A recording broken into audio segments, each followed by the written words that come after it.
মধ্যে লোকসভায় ভোট হচ্ছে, তখন মমতা বন্দ্যোপাধ্যায়কে তো উত্তর দিতে হবে কেন তার 9 জন সাংসদ এই ক্যা বিরোধী এনআরসি বিরোধী বিলে কেন ভোট দেয়নি।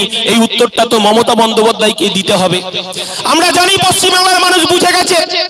যখন আমরা দেখি যে মেদিনীপুরে কেসিআরিতে যখন মোহন ভাগবত আসেন, তখন আমরা দেখি মমতা বন্দ্যোপাধ্যায় ফুল মিষ্টি শাল পাঠাতে আমরা দেখেছি।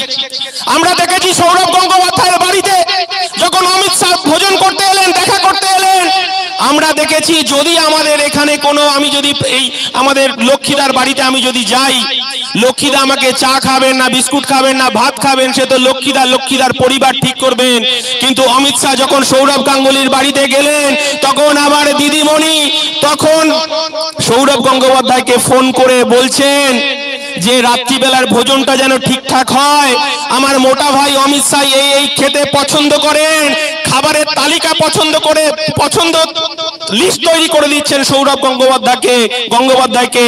আমরা বুঝি সেটিংটা কোথায়।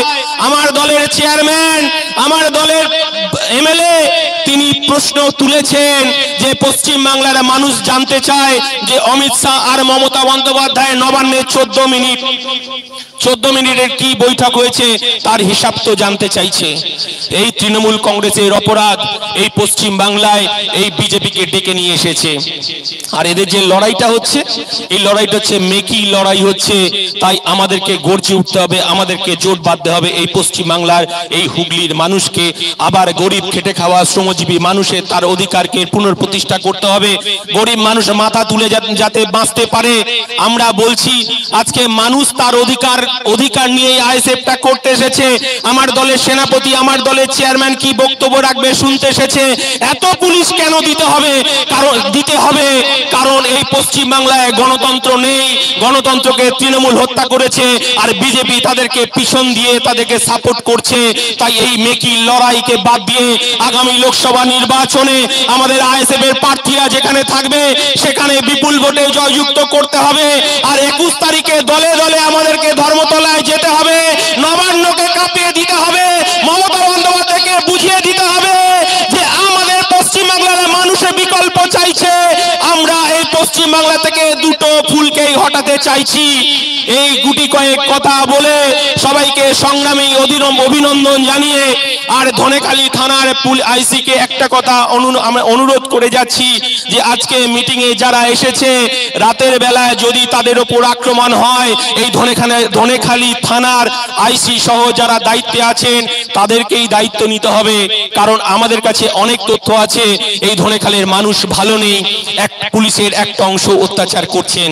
তাই আপনাদের কাছে বলবো, আপনারা যে পোশাকটা পরছেন গরিব খেটে খাওয়া শ্রমজীবী মানুষের করের টাকায়, আপনারা যে শপথ নিয়েছিলেন যখন চাকরি পেয়েছিলেন, আপনারা বলেছিলেন নিরপেক্ষ প্রশাসন দেবেন, সংবিধানকে হাতে রেখে আপনারা শপথ নিয়েছিলেন। কিন্তু আমরা কি দেখছি, এই পশ্চিম বাংলায় গণতন্ত্র হত্যা হয়ে যাচ্ছে। বেশি কথা বলবো না, আমার দলের চেয়ারম্যান বসে আছেন, তার মূল্যবান কথা বলবেন।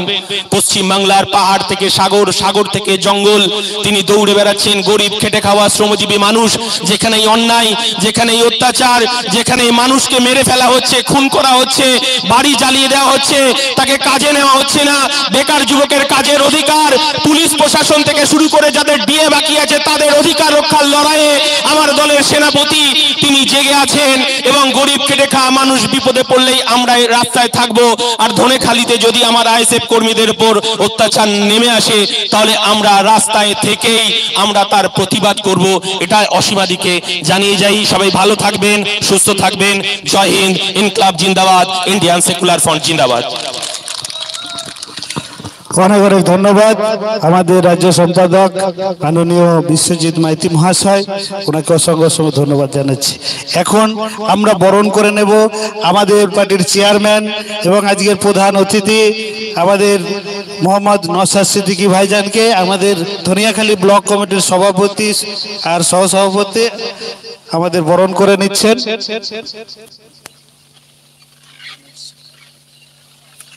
ভাইজান ভাইজান জিন্দাবাদ, ভাইজান ভাইজান জিন্দাবাদ, ভাইজান আগে বাড়ুন, ভাইজান আগে বাড়ুন।